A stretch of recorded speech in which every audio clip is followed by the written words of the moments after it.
Hey, it's Engine Swap Day here at the Vinyl Village Garage, where anything goes in two-car garage, pretty much anything automotive. Well, as you can tell behind me, that is not a Firebird, but they're kind of sort of related. Or if you keep your eyes closed and squint and pretend, it might look like a Firebird, but it is a Firebird engine under the hood. We just all know that. It's a 1971 Pontiac 350. Already been rebuilt, fantastic shape, great engine, but I'd rather have it for the Great Pumpkin over here on the side. Seems like a hot mess, but that's how I get things done here. A little tight squeeze, but we're going to got enough room here in the front here between all the parts. I got everything kind of organized. Hopefully got enough room here to get the engine pulled out. And then what we're going to do, we're going to swap it out for this 455 here, freshly rebuilt, some spray paint, Craigslist rebuild. That's what we do around here, right? Now, an engine's got some problems, but it's going to be good enough to back on the hood of this car because I plan to actually go back through that car, nut and bolt overhaul, but that's not today. As I like to say, it's a video for another day, another time. But nonetheless, I'm going to work on getting that thing pulled out of here so we can get this thing ready and prepped and clean to put back in the Great Pumpkin. So let's dig into this thing. And like I said, you don't see anything out of the ordinary. I can actually have his engine out in probably about 45 minutes if I could really stick to it. I've already pulled the water pump off it because, well, I needed that because that's a 1 year only thing. I'm going to stress that 100 times on this channel until everybody hears me out. 1969 Pontiac water pumps are shorter and not the same. I can't tell you how many times you look at it and the belts are all mislength. It's got the wrong daggum water pump. You go to the parts place, they'll tell you they're all the same, but I'm telling you now, they are not. Get the right water pump. So, and I'm too cheap to buy an extra, so I stole it off of here. It is now on there, all painted and pretty. Then we're going to work on this thing swapped out. Basically, got to drop the exhaust, pull the battery cables. I'm going to pull the distributor and go ahead and rip the intake off because I'm going to use this intake on that engine. And then all the accessory drive, kind of flop it off here to the side. So I'll work on getting all that stuff disconnected. But first things first, I need to remove this lightweight, tiny little hood off this car and get it out of the way. I get about 35 minutes into it. Go ahead and rip the intake off, pull the distributor, top two bell housing bolts out, engine mounts actually, to my surprise, wherever the heck I put the bolt. Here, check it out. Put those loose, came out by hand. Got pretty lucky on that situation. Headers are loose and free from the cylinder heads. Pretty sure if I remember right, that comes right out. I can leave the headers right in place. So I need to climb underneath, pluck the starter, 3 torque converter bolts, and I have 4 more bell housing bolts. And this thing should be ready to come out of here. I think it clears the fan shroud, but I don't remember. I know with the water pump off, it probably will, but going back together might be a different story. But still, moving right along pretty good on this thing. So the next thing's next, climb underneath. Now let's hang out under the car here for just a moment. Big blue torque converter. Got 3 bolts that attach that to the flex plate coming in this direction. 1, 2 starter bolts. And then, of course, getting the camera in here and some light. I need to get the bell housing bolts out there. You can see there's one down here at the bottom still. So got that one a little further up on the side. So once those ripped out, that engine's ready to come out. Okay, there's your pile of bolts. 2 starter bolts, a couple of bell housing bolts, torque converter bolts. Let's check this out.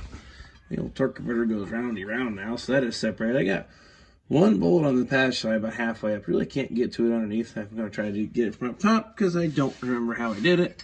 That's going to be the last one. We'll use this little wrench here and make that thing happen. Okay, I guess here goes nothing, right?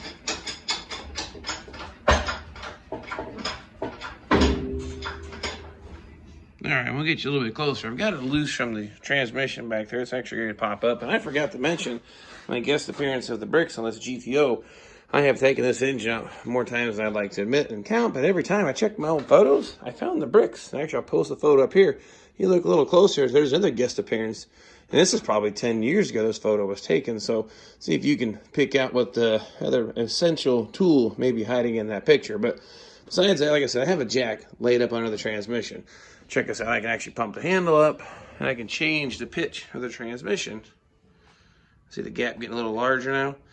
Kind of hard to see, but I'm actually raising that transmission up to get it more, say, square to the back of the engine flanger. So now a little higher on the engine, and we'll get this thing right out of there.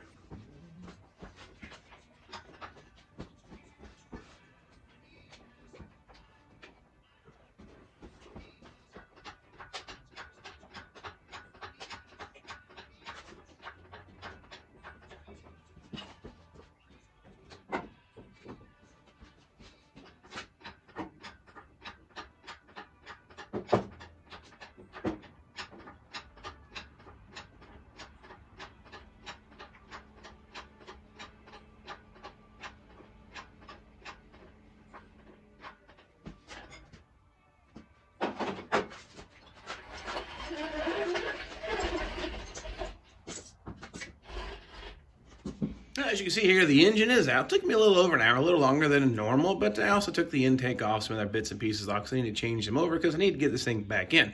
And of course now, the guy's got to eat, so to speak. And if you look down here, I got a little funny here for you, hopefully, but you know, looking for a little sponsorship when I see. Coming right up. You guys want to help me out, a little cold cut combo. That'd be great. I appreciate that. And of course, real mechanics, we don't wash our hands. And then a little something there to wash it down. So if any of those guys want to, you know, throw me a bone or sponsor me, that'd be really great. But nonetheless, give me a couple minutes or four, get this down. We'll go back to playing with this thing here. Okay, dinner break's over. That's the old 350. See the chrome valve covers, 455, because, well, it also has something else I want to let you know about. Pontiac, they started casting the numbers right here on the side of the block of the engine size, so 455. So I think 1969 I started doing that. Someone let me know in the comments just to make sure, because every memory's getting a little bad. I started to slip just a little bit with my old age. Ha ha. Anyway, 455. Of course, the other clue was the adjustable valve train with the poly locks. That I learned a little something on those. I might share with you at a later date. But that's going to go on the engine stand, take it apart, clean it up. We do some converting to make that work for 1968. They have different timing covers and a couple of little things we got to swap around. So that's the video for another day. I need to get this thing back up in there, hook back up there to the transmission. So the next thing is next here. Let's get this thing back up into place and hopefully go in pretty smooth. Well, actually, one more thing. This is the perfect time to inspect your flex plate. Look for cracks around the center here. The last thing you want to do is put this all together and kind of find out this thing is damaged or junk. So even the teeth, make sure they're not any kind of wear. The starter engages from this side, so check this leading edge here for any missing or severely worn teeth, because again, this is the time to replace that bad boy. So that was a little note I forgot to bring up. And then, of course, this isn't a bad idea. Tape is cheap, a lot cheaper than taking the head back off because you drop something down in the engine. So throw a couple pieces of tape on it. Pretty good idea. So anyway, let's get this thing put in where it belongs.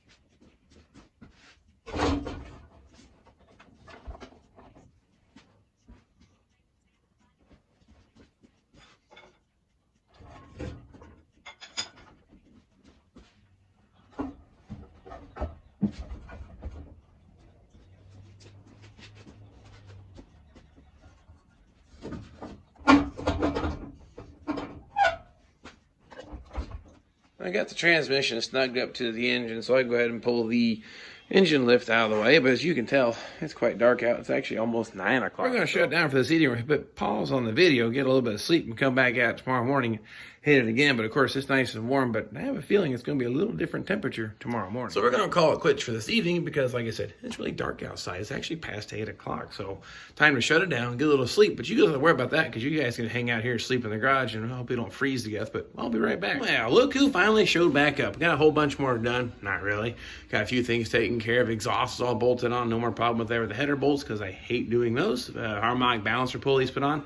Getting ready to drop the distributor, and a few little things I'm going to show you how to drop these things in right the first time. Save you some headaches, some grief, because some people say Pontiacs go the wrong way. I don't think so. It's perfectly normal in my world, but nonetheless, it's 43 degrees of not warm, as you can see the sweatshirt, compared to 60-something last night when I went to bed. But welcome to Indiana. But nonetheless, I'm going to show you these little things on the distributor and keep plugging away, get this engine fired up today. Here we go. Here's the part I want to show you on the old distributors here.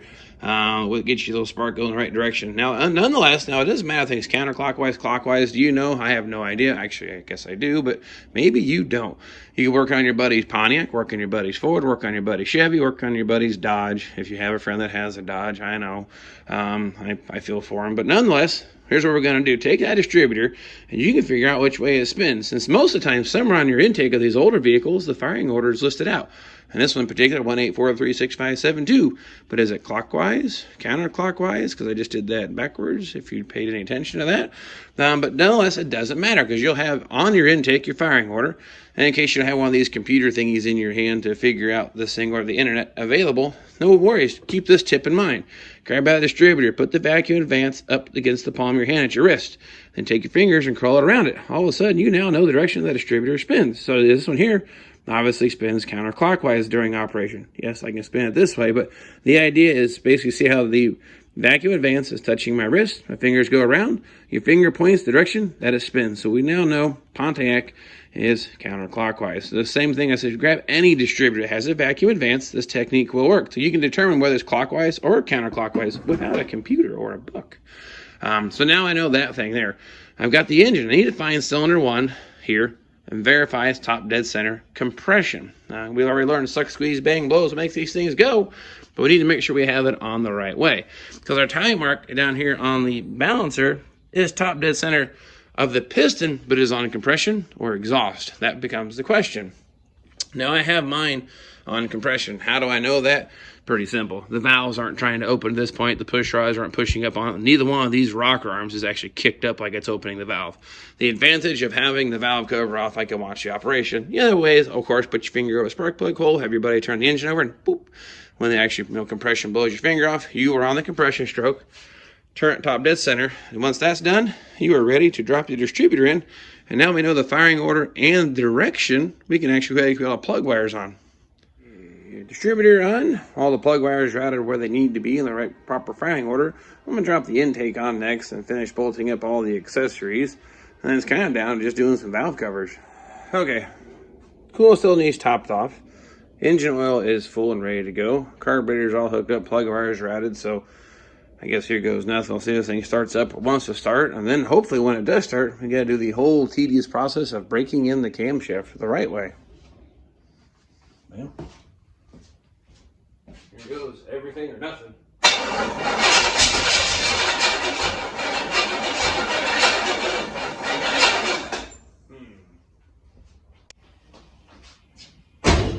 Sounds like the timing's a bit backed off or retarded, so move it a few degrees.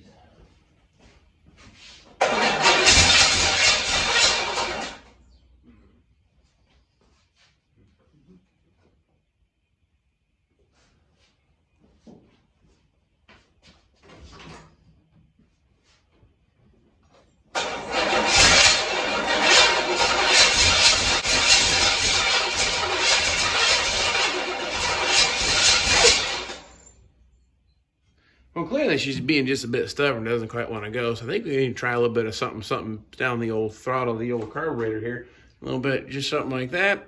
Probably fire right up now, so. All right, well, here goes nothing. A little bit of live wire, actually, I guess.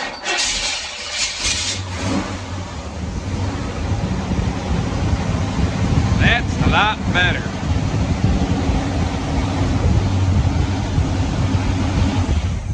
Now, unfortunately, I need the proper cam braking procedure, but I think I'm going to do that out here in the driveway instead of here in the garage. So there you have a camshaft break-in period all 100% done, so you need to probably put the hood back on that thing and put the back in Blackbird back in the garage too. But after looking at this in here, I think I need another spring cleaning day because this is absolutely 100% a mess, and it's driving me nuts. But it's not spring, it's fall, so I guess we're going to do this little fall cleaning up in here. So next go around, hopefully we're working on getting that engine cleaned up and ready to put in the Great Pumpkin, get the axle done. So a lot of work yet to do. So I'm not quite sure if you learned anything, had a little fun, or just learned that me and this car just have this love-hate relationship, and I don't know, that 455 is back at home where it belongs.